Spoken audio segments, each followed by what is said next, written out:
Hi, it's Alaska Granny. I'm out at Granny Camp, my remote Alaska off-grid cabin, and I'm resupplying some of the food that I keep out here. When I spend time at Granny Camp, I don't have running water, I don't have electricity, I haul water and food, and I cook over a little camp stove. I like to use a fire pit or cook outside, but this year, from my understanding, we're under a burn ban, so I've not been using my fire pit, but that's okay. We had huge fires last summer, and I don't want to see a repeat of that.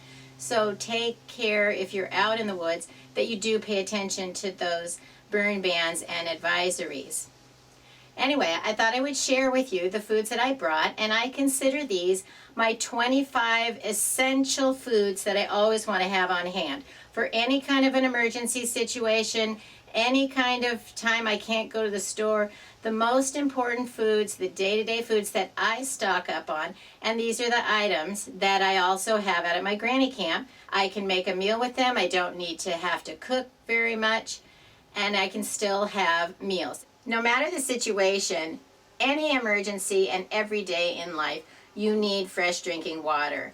Make sure you have a supply of fresh drinking water. You don't have to buy it and throw away bottles. You can fill up containers you already have at home. The more water you have, the better off you are. So try to find ways to stock extra water to go with your emergency supplies. I like to have cereal.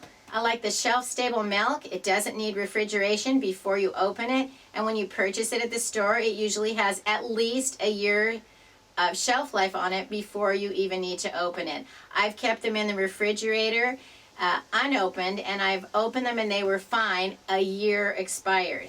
The best strategy is to use and rotate your foods before the best by, sell by, use by date. They're not necessarily expiration dates, but they can be. So pay attention to what the dates are and try to use your food in a reasonable amount of time closer to that date. Just because it's gone past the date doesn't mean it isn't still good to eat. Also in my breakfast collection is oatmeal, and I like dried fruit like cranberries and raisins. Just add water pancake mix is so easy to make, and they're delicious. And make sure you have pancake syrup. If you get real maple syrup, it's a forever food, it never expires. You can probably get many years out of pancake syrups, but they're made with sugar and other things, and they're not going to last forever like a maple syrup, which is just so delicious. I like to drink tea, so I always have a supply of tea bags. Those are the go-to foods that you could always have for a quick breakfast or any meal. I like all kinds of granola bars for snacks. They can also fill in for a quick meal if you're on the go. Crackers are great when you can't have bread. Know that something like pilot bread just lasts forever. It doesn't have any fat in it that is going to expire. They don't break apart. They stay in one piece in the package, and they can be great to make all kinds of toppings on pilot bread. I'll put a link to a video I made about all the different ways you can use pilot bread in case you're not familiar with it. Stock up on canned foods that are full meals, open and eat, and they don't require any preparation. And then no matter the emergency, if you don't have a way to heat them up, they're already fully cooked. You could open the can and just eat it out of the can. I have things like tamales, chili, ravioli, different flavors of soups. There are so many varieties. There's always going to be something in that canned food category that someone in your family is going to be willing to eat. So find the things that are your favorites, look over all the options, go up and down the aisle and see what there is and find the ones that you like. I like to stockpile a variety of canned vegetables and canned fruits, and I try to have 1 can of each per day for as many days as possible so that we have a variety of foods to eat. Try to have at least a 30-day supply of food on hand. You can choose 30 kinds of soups, chili, ravioli, tamales, beef stew, and you can get 30 cans of fruit, 30 cans of vegetables, and then you're going to have a more complete meal that you can serve to your family. I also have a stockpile of canned beans, all different kinds. You can make all kinds of meals with a can of beans. You can buy baked beans, chili beans, black beans, garbanzo beans. There's all different ways that you can use these, and they're already prepared. You just need to open the can and they're ready to use in your recipes. Canned tomatoes are the same thing. They have so many things you can make with canned tomatoes, and they come in a lot of variety of flavors also. Find the flavors that you like and stockpile the ones that your family will eat.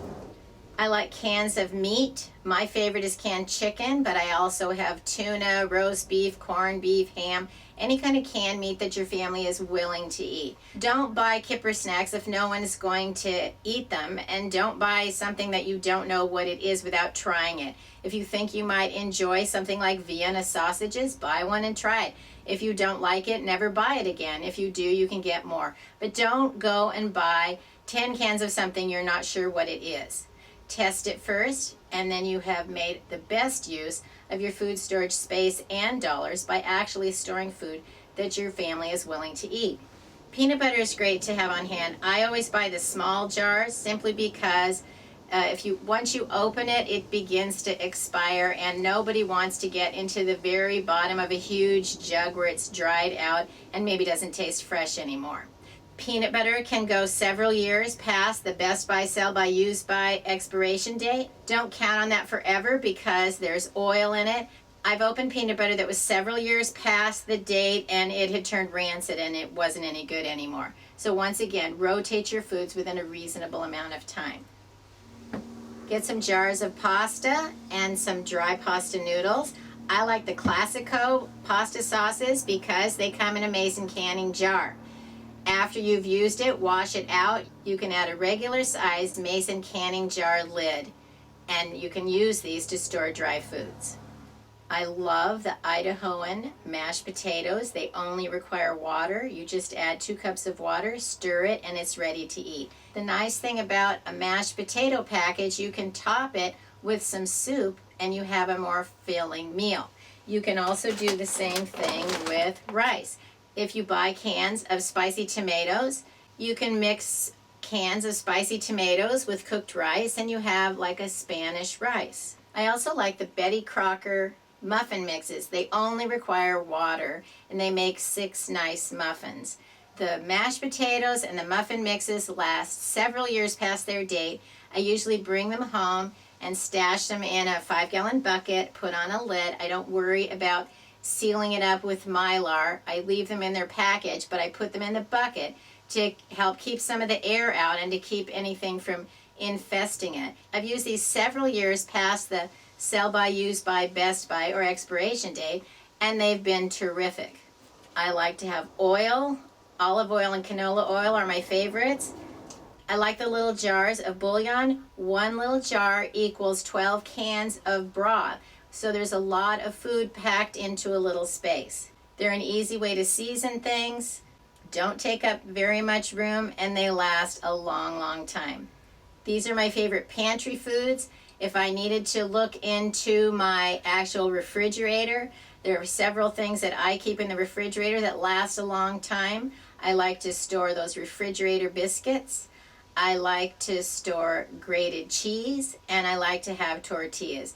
They just make everything go a little smoother, better, farther, longer, and make my meal planning, no matter the situation, go together nicely. So these are my top foods that I consider my survival foods, my go-to prepper pantry, pandemic, quarantine, any kind of an emergency. These are the foods that I count on having.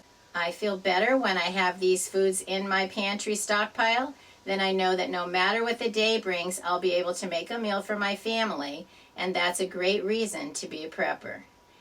Leave a comment below on what are your go-to foods, the ones that you count on having in your pantry. And if you liked my video, I hope you'll share it with someone else who might enjoy it. Learn more at alaskagranny.com, and please subscribe to the Alaska Granny channel.